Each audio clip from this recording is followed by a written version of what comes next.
네, 두 명의 사람이 이제 택시를 타고 공항 버스를 타는 곳으로 가고 있었어요.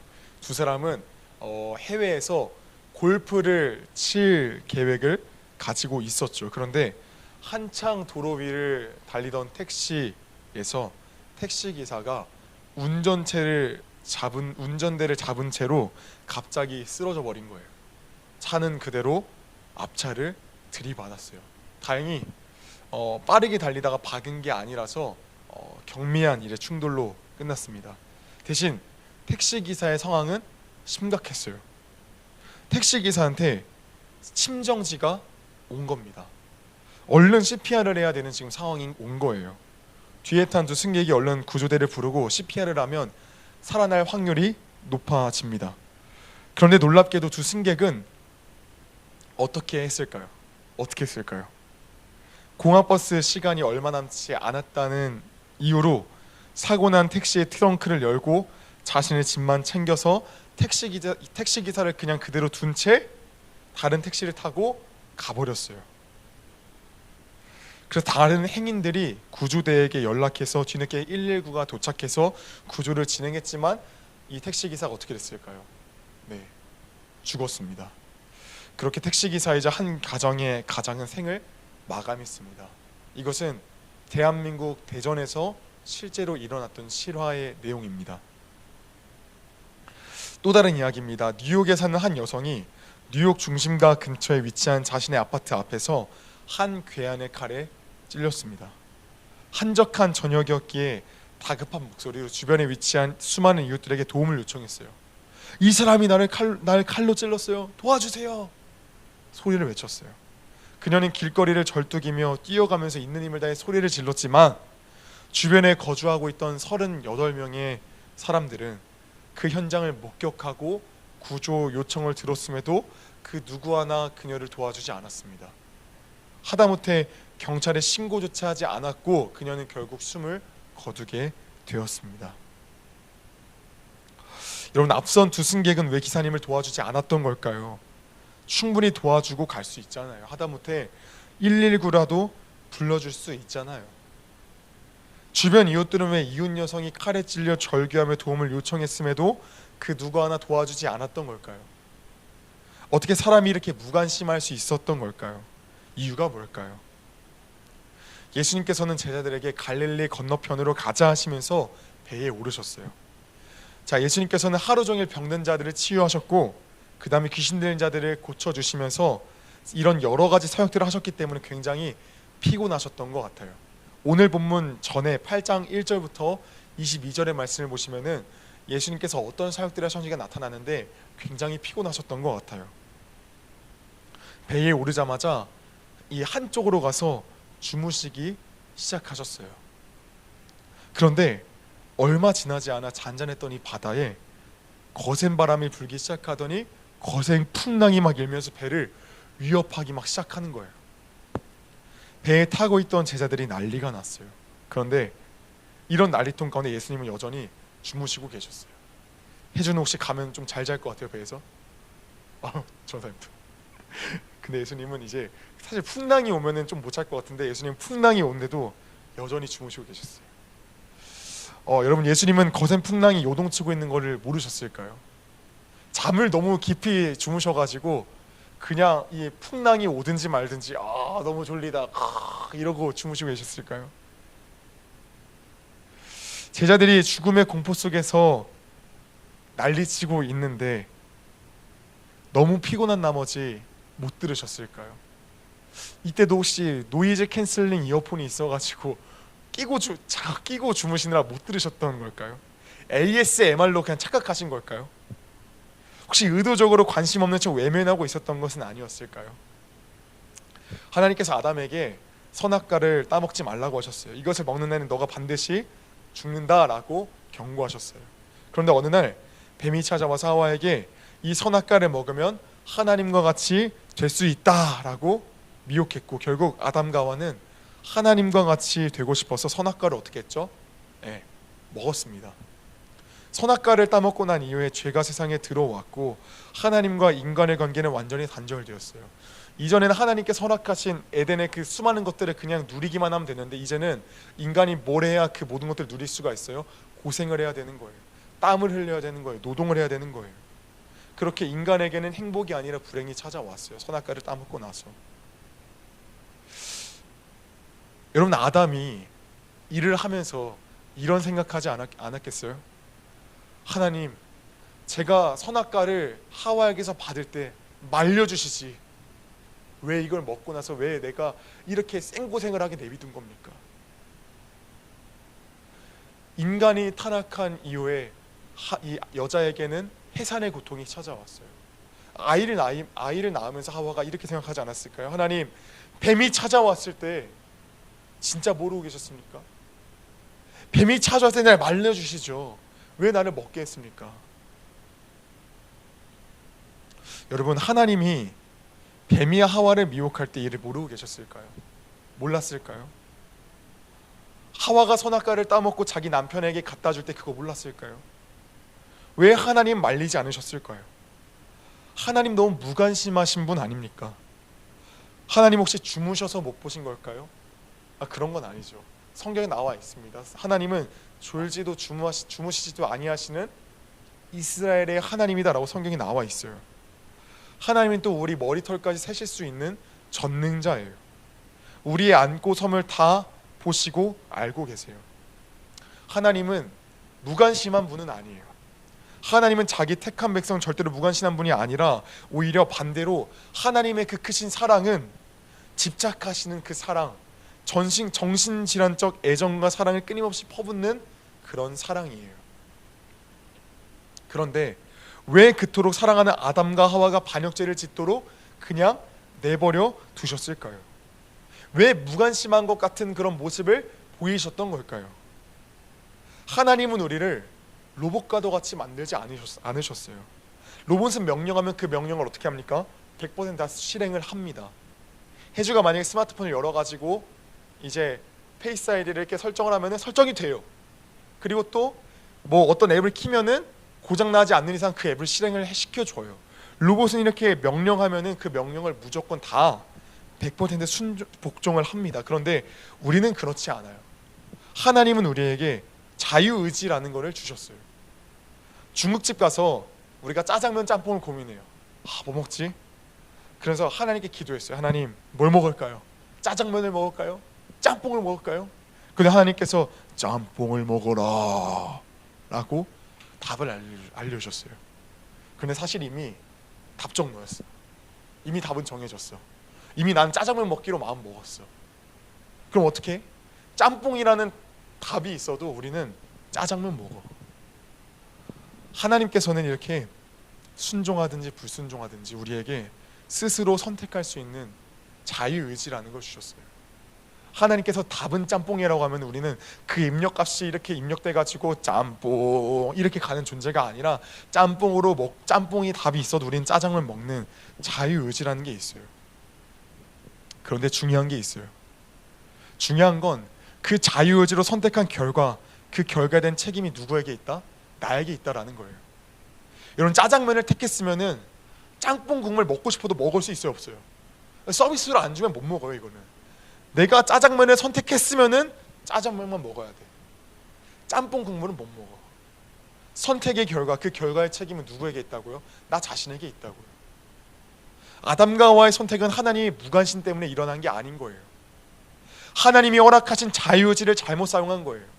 아담이 노동의 대가를 노동의 수고를 하면서 땀을 흘리면서 하나님을 그때 말려주시라고 이렇게 말해도 그건 의미 없는 거예요. 선택은 자신이 있거든요. 하나님께서는 분명히 아담에게 경고했어요. 이 선악과 먹지 마라, 죽는다 라고 말씀하셨어요. 그럼에도 불구하고 하나님의 강력한 경고에도 불구하고 아담과 하와가 먹었다 안 먹었다? 먹었다는 거예요. 사용하지 말아야 할 부분에서 자유의지를 사용한 거예요.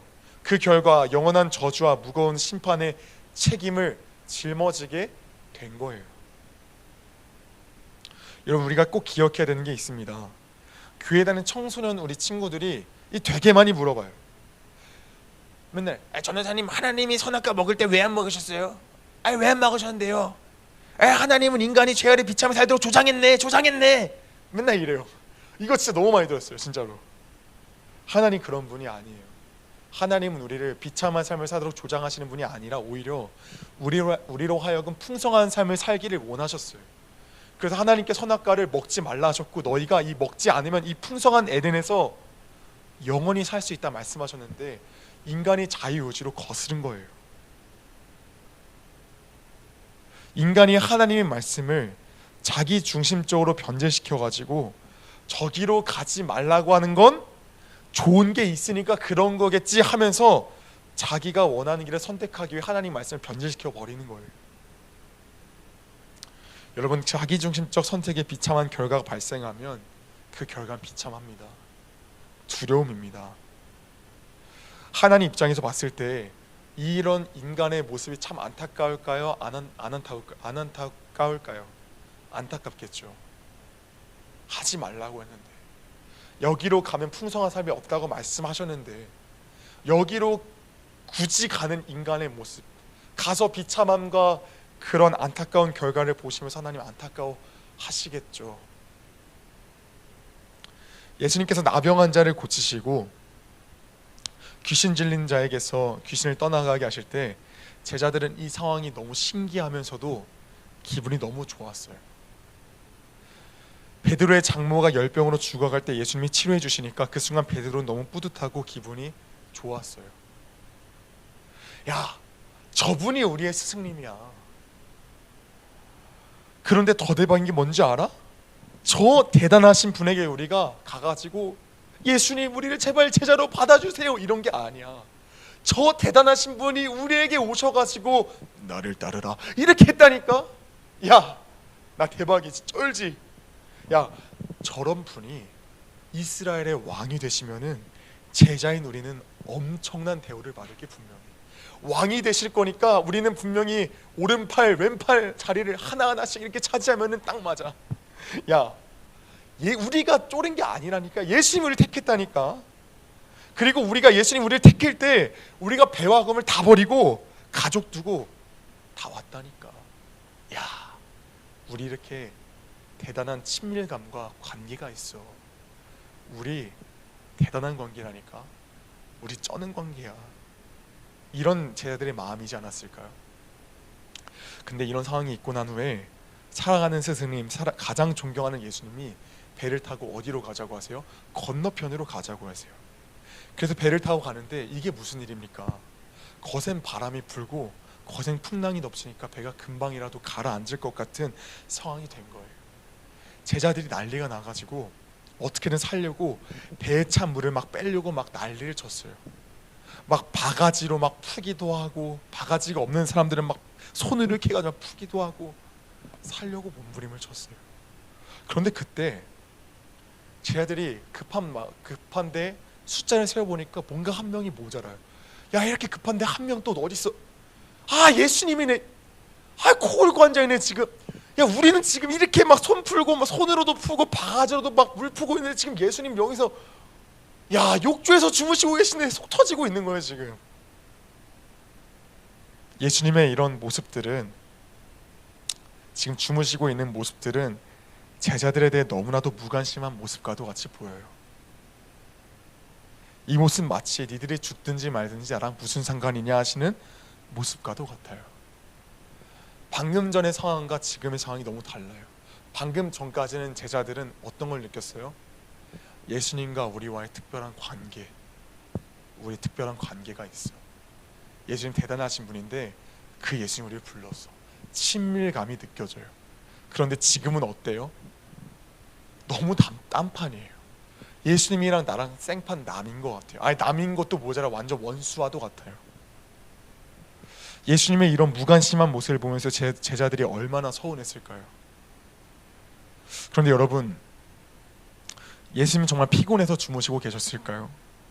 광풍이 몰아치고 거대한 파도가 배를 침몰시킬 정도로 들이치는 것을 모르시면서 드러누워서 아, 졸리다 하면서 그냥 코를 골고 계셨을까요?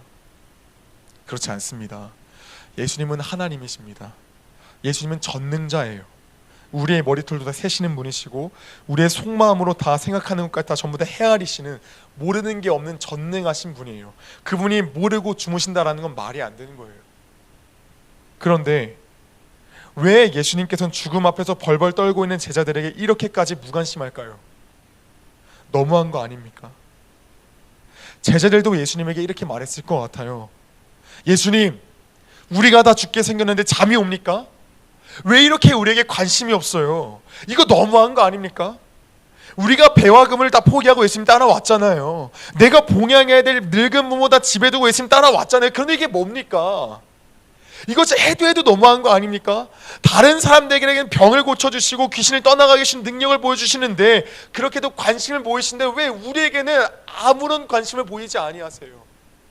우리도 지금 죽을 것 같아요. 우리도 지금 위기예요. 근데 어떻게 이렇게도 매정하십니까? 다른 사람은 몰라도 우리에게는 이렇게 하시면 안 되는 거 아닙니까? 그러니까 좀 일어나 보세요, 예수님. 이런 마음 아니었을까요? 이렇게 말하는 제자들의 눈에 예수님 어떻게 보였을까요? 마치 택시기사의 심장이 꺼져가는데 비행기 놓칠까봐 다른 택시로 갈아타는 이 두 행인의 모습과 별반 다르지 않게 느껴지지 않았겠습니까?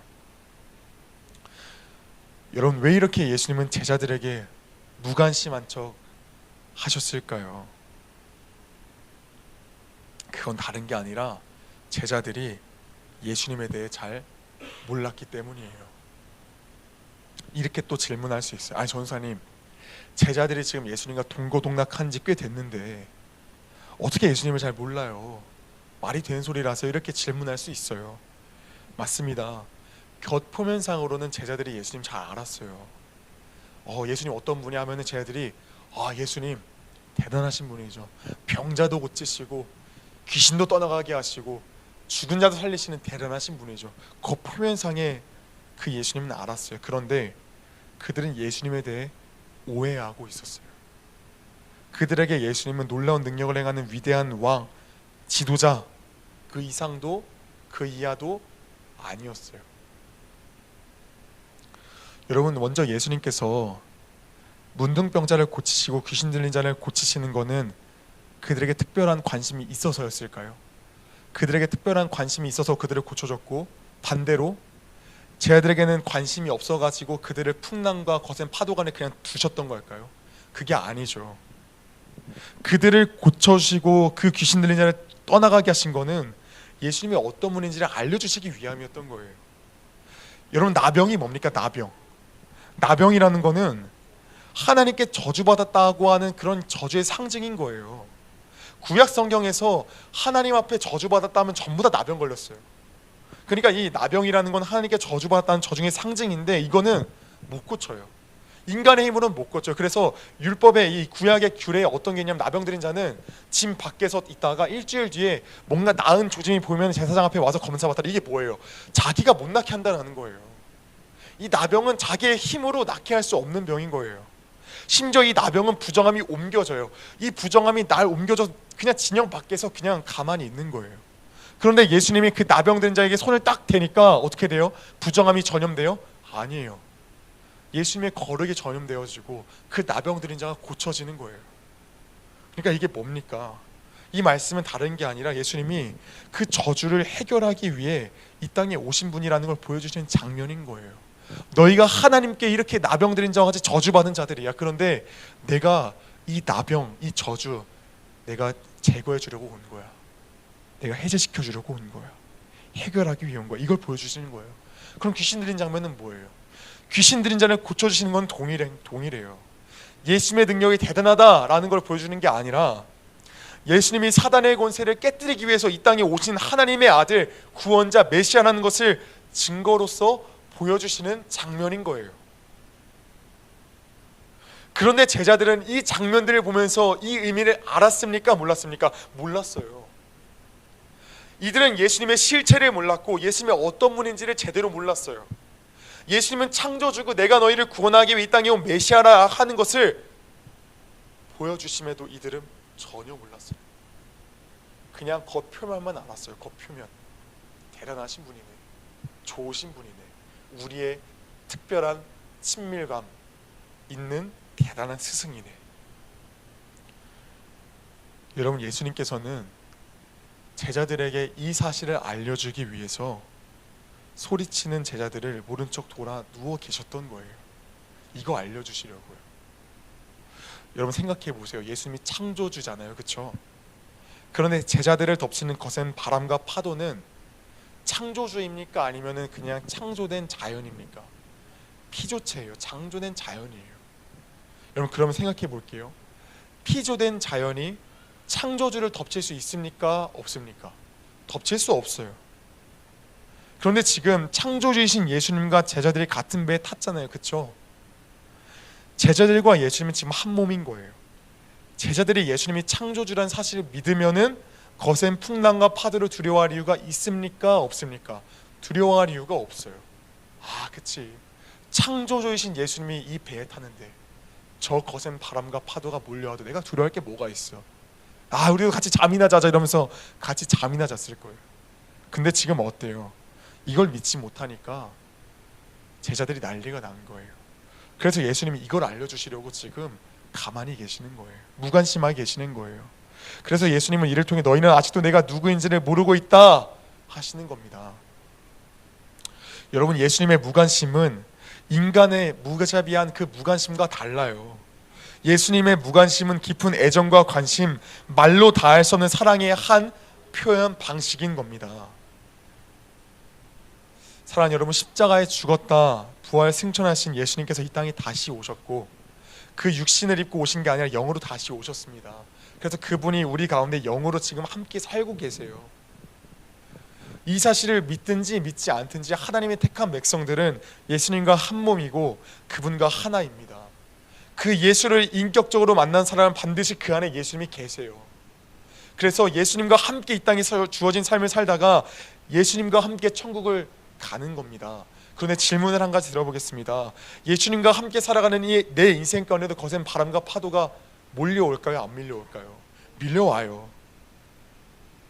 예수님과 함께 타고 가는 그 배도 풍랑이 왔습니까? 안 왔습니까? 왔잖아요. 그러니까 예수님과 함께 살아가고 있는 이 땅의 삶 속에서도 우리가 감당할 수 없는 풍랑과 파도는 수없이 밀려옵니다. 이 순간을 살아갈 때 예수님은 내 삶에 때로 반응하지 않는 것 같습니다. 아무리 불러도 대답이 없으시고 상황과 환경은 변하는 게 없는 것 같아요. 예수님은 너무나 냉정하고 무관심하신 것 같으세요. 내 삶 가운데 주무시고 계시는 것 같으세요. 그러나 우리가 이때 기억해야 하는 게 무엇입니까? 예수님의 무관심은 잔인한 무관심이 아니라는 거예요. 그 무관심은 나를 향한 깊은 사랑이라는 거예요. 우리는 그 무관심으로 말미암아 예수님이 어떤 분인지 더 깊이 알게 되어지고 말씀에 순종할 수 있는 믿음이 더욱더 세워진다라는 겁니다.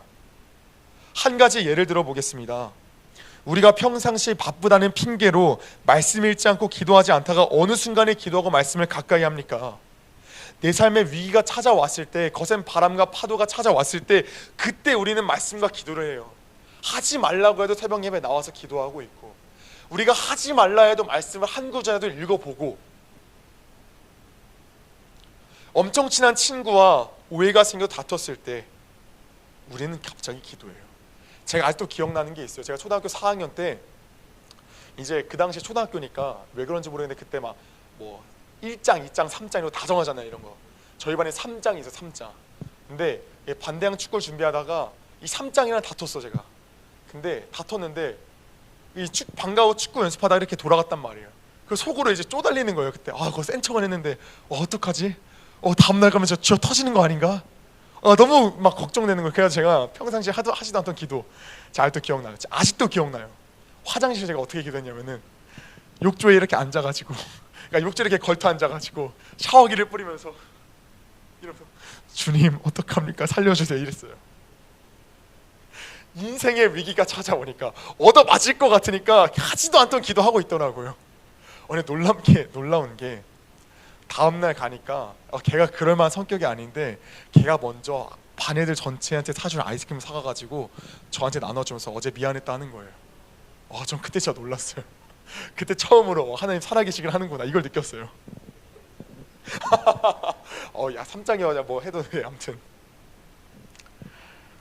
우리는 평상시엔 잘 안 해요. 사실 삶이 편안할 때는 안 해요. 근데 삶이 위험으로 갈 때 우리 기도하고 말씀 읽습니다.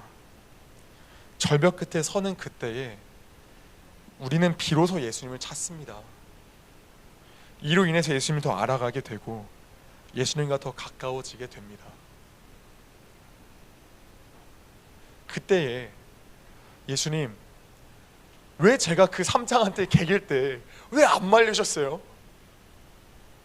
만약에 그 무관심이 없었다면 제가 그 은혜들을 경험했을까요? 경험하지 못했겠죠. 이처럼 예수님의 무관심은 절대로 잔인한 무관심이 아닙니다. 예수님은 우리로 하여금 풍성한 삶을 살아가기를 원하세요.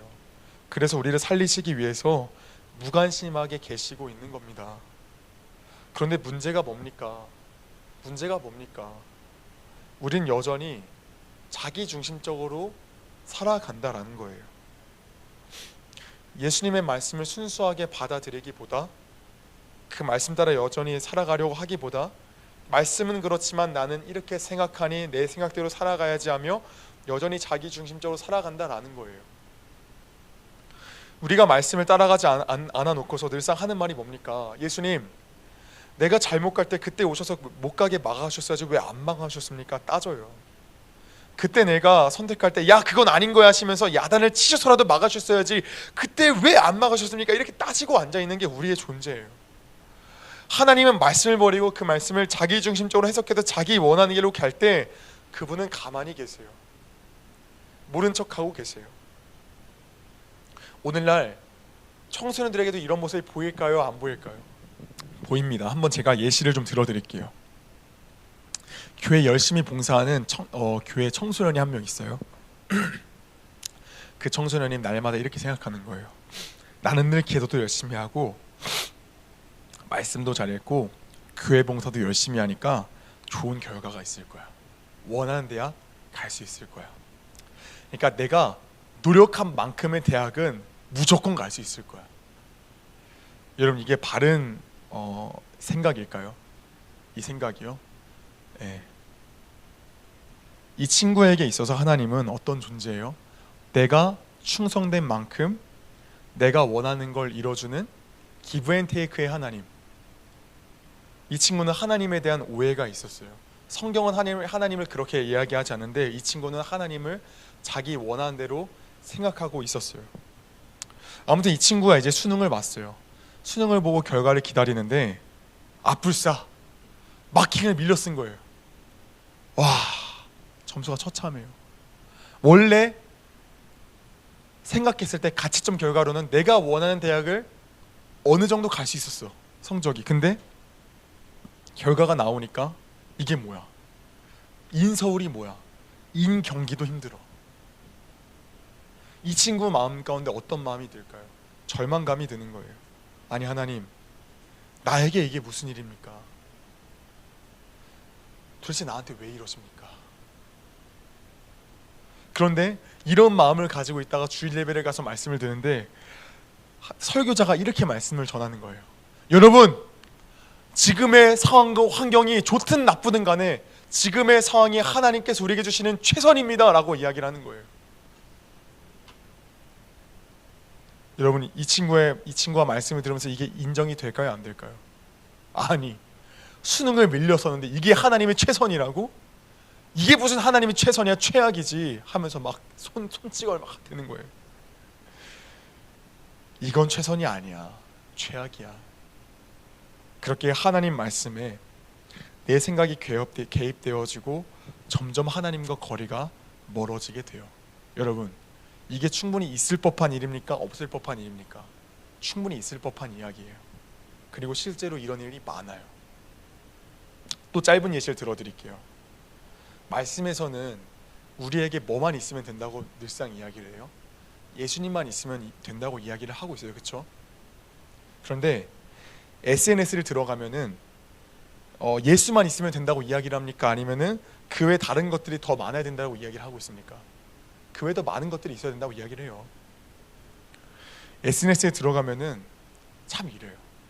저도 SNS에 들어가면 스토리만 봐도 나 빼고 죄다 행복한 것 같아. 맨날 가면은 아니 얘네 돈도 많아. 맨날 여행 가서 어디 가서 찍고 있어. 아니 맨날 뭐 먹을 것만 올려.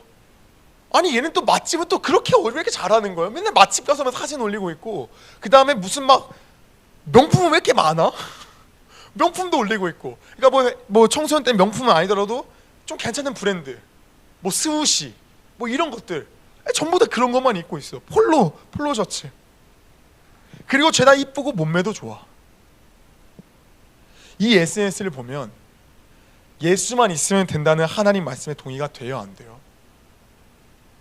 동의가 안 돼요. 동의가 안 돼요. 하나님, 이 SNS를 보니까 하나님만 있으면 된다는 말씀은 거짓말인 것 같습니다. 저는 돈도 있어야 될 것 같고, 외모도 있어야 될 것 같고, 그 다음에 시간도 있어야 될 것 같고, 다 있어야 될 것 같습니다. 그러니까 저는 이제부터 주님과 say goodbye 하겠습니다. 바이바이 하면서 이제 더더욱 SNS를 탐닉하면 탐닉할수록 하나님 말씀에 동의는 안 돼요. 그러면서 비교의식은 빠져가고 결국 무력감에 들어가게 됩니다. 그렇게 자기 자신을 미워하게 되고 자기를 낳은 부모를 원망하게 되고 나는 왜 아무것도 없는 흑수저 집안에 태어났냐며 하나님을 원망하게 됩니다. 하나님과 관계가 멀어져요. 여러분, 이것도 충분히 있을 법한 일입니까? 없을 법한 일입니까? 있을 법한 일이에요. 제자들도 예수님에 대해 오해했잖아요. 그래서 삶에 풍랑이 왔잖아요. 마찬가지예요. 우리 삶에도 하나님을 오해하고 예수님을 오해하면은 풍랑이 와요. 근데 우리는 항상 그때 이야기해요. 예수님 그때 말씀하시지 왜 그랬어요? 우리가 선택했잖아요. 우리가 그렇게 선택했잖아요. 우리 로봇이 아니라니까요. 우리 자유의지를 가졌다니까요. 근데 복음이 뭡니까? 우리가 늘상 이렇게 하나님 말씀을 버리고 왜곡해요. 그래서 그 불순종에 대한 결과로 인해 아파하고 힘들어해요. 좌절해요. 낭망해요. 절망해요. 비교의식에서 헤어나오지 못하는 아픔과 고통, 더 좋은 것을 바라며 현실에 만족하지 못하는 고통. 그런데 이렇게 고통 속에서 몸부림치고 있는 우리 가운데 누가 찾아오신다고요? 예수님이 찾아오신다는 거예요. 그게 복음인 거예요. 범죄한 인간의 무관심은 참으로 잔혹한 결과를 초래해요. 택시기사 어떻게 됐다고요? 죽었다고요. 미국의 한 여성 아무리 소리를 쳐도 반응했습니까? 반응하지 않았어요. 그 무관심의 결과가 뭐였어요? 죽었어요. 인간의 무관심은 잔혹해요. 잔인해요. 그런데 예수님의 무관심은 인간의 무관심과 너무 달라요. 결코 무관심으로 끝나지 아니하시고 하나님의 때에, 가장 적절한 때에 하나님의 자녀, 선택한 자녀, 창세전에 택한 백성을 찾아오셔서 우리를 끝내 회복시키시는 은혜가 있어요. 그렇게 예수님은 우리로 하여금 회복시키시고 우리로 하여금 풍성한 삶을 살기를 원하세요. 여러분, 그 풍성한 삶이 뭡니까? 잘 먹고 잘 사는 겁니까? 그게 아니에요. 예수님과 함께 살아가는 겁니다. 말씀을 붙잡는 게 예수님 붙잡는 거고, 말씀과 함께 살아가는 게 예수님과 함께 살아가는 거고, 그분과 동행하는 겁니다.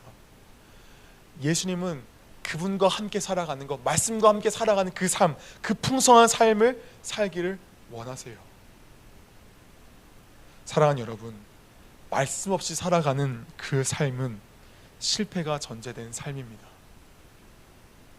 말씀을 외면하고 하나님의 말씀을 자기 중심적으로 재해석해서 자기 원하는 자기 중심적 길로 살아가는 것은 실패가 전제되어져 있는 길입니다. 그러니 다시금 말씀을 붙잡고 우리가 예수님과 동행하며 나아가기를 원합니다. 그런데 우리가 더 기억하며 나아가야 되는 것은, 우리는 말씀을 봐도 말씀을 내 생각과 내게 원하는 대로 자의적으로 해석할 때가 너무나도 많이 있어요. 그래서 우리가 말씀을 볼 때 꼭 기억해야 돼요. 하나님, 말씀을 말씀대로 볼 수 있도록 도와주세요. 말씀을 말씀대로 보고 그 말씀에 정말 순수하게 반응할 수 있도록 도와주세요. 우리는 날마다 이렇게 기도해야 됩니다. 사랑하는 여러분, 예수님과 동행하며 그 예수님도 알아가기 위해 몸부림치며 살아가는 삶을 살아가는 우리 중고등부 모든 치되기를 예수님의 이름으로 소망합니다.